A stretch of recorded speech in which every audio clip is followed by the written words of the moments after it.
pemulihan kondisi perekonomian suatu negara secara berkelanjutan menuju keadaan yang lebih baik dalam jangka waktu tertentu. Teori merkantilisme.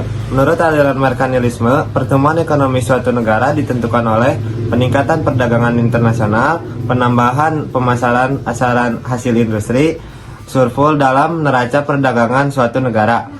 Yang kedua ada teori klasik.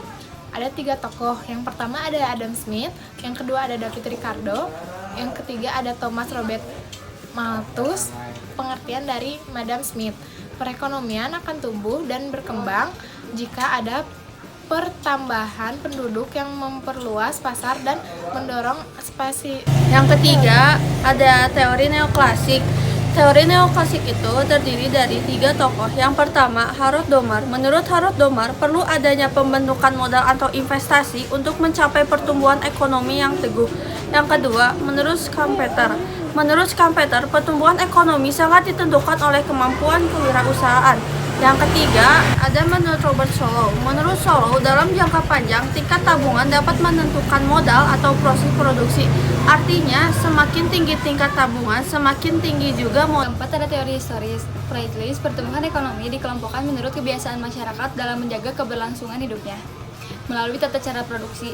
Kurang lebih pengelompokan ini terdiri atas 4, yakni berburu dan pengembara, yang kedua ada beternak dan bertani, yang ketiga ada bertani dan kerajinan, yang keempat ada kerajinan, industri dan perniagaan. Werner Sombart, pertumbuhan ekonomi terjadi karena masyarakat memiliki susunan organisasi dan ideologi masyarakat.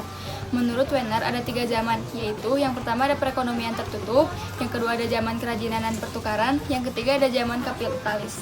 Menurut Rostow dalam bukunya yang berjudul The Stage of Economic Growth, membagi pertumbuhan ekonomi menjadi 5 tahap atas dasar kemajuan tingkat teknologi. 5 tahap itu adalah yang pertama ada tradisional, yang kedua ada transisi, yang ketiga ada lepas, yang keempat ada menuju kematangan, dan yang kelima ada konsumsi tinggi. Menurut Helborn, pertumbuhan ekonomi dimulai dari alat tukar-menukar yang dilakukan masyarakat, yaitu masa tukar-menukar barang atau barter, masa tukar-menukar dengan uang atau jual-beli, masa tukar-menukar dengan kredit. Menurut Karl Bacher, pertumbuhan ekonomi suatu negara didasarkan oleh hubungan konsumen dengan produsen. Tahapan pada teori ini adalah yang pertama ada rumah tangga tertutup, yang kedua ada rumah tangga kota, yang ketiga ada rumah tangga bangsa, yang keempat ada rumah tangga dunia.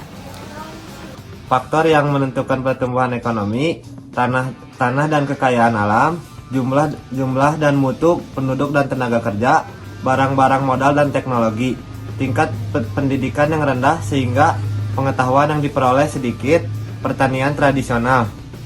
Cara menghitung pertumbuhan ekonomi dapat menggunakan rumus yang berhubungan dengan produk domestik bruto.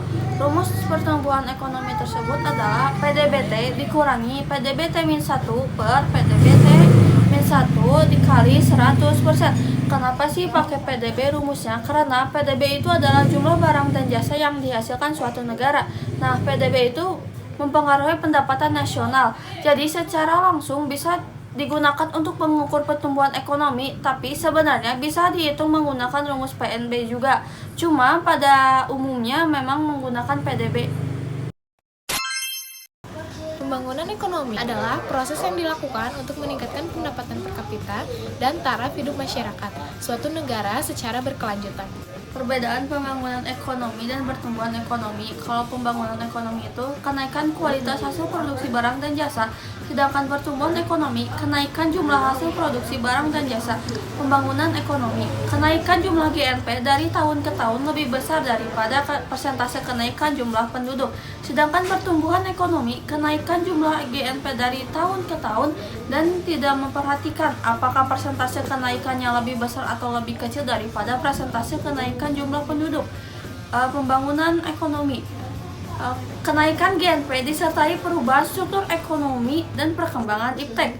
Sedangkan pertumbuhan ekonomi, kenaikan GNP tidak disertai perubahan struktur ekonomi dan perkembangan iptek. Pembangunan ekonomi, kenaikan GNP disertai peningkatan kesejahteraan masyarakat dan pemerataan distribusi pendapatan. Sedangkan pertumbuhan ekonomi, kenaikan GNP tidak disertai peningkatan kesejahteraan masyarakat dan pemerataan distribusi pendapatan. Pembangunan ekonomi, peningkatan kemakmuran. Sedangkan pertumbuhan ekonomi, peningkatan pendapatan nasional dan pendapatan per kapita. Dampak pembangunan ekonomi. Ada dampak positif. Yang pertama meningkatkan pendapatan, yang kedua terbukanya lapangan kerja, ketiga tersedianya fasilitas umum, keempat perubahan struktur ekonomi. Ada dampak negatifnya juga, meningkatkan urbanisasi, pencemaran kerusakan lingkungan. Yang kedua adalah faktor yang mempengaruhi pembangunan ekonomi. Yang satu ada sumber-sumber ekonomi yang produktif, kedua pendapatan produk nasional, yang ketiga tingkat konsumsi potensial. Nah, indikator keberhasilan pembangunan ekonomi.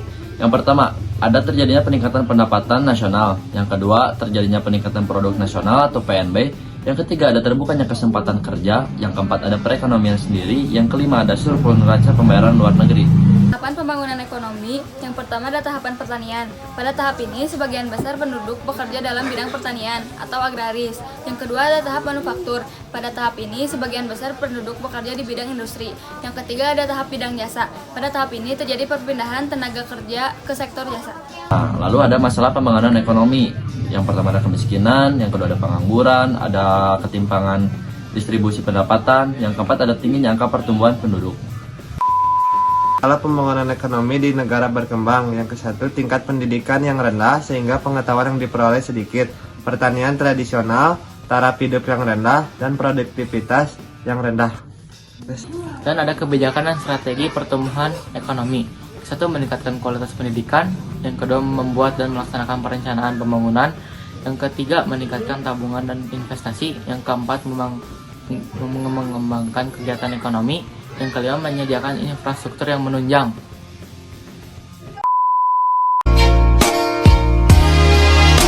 I used to think that I wasn't fine enough.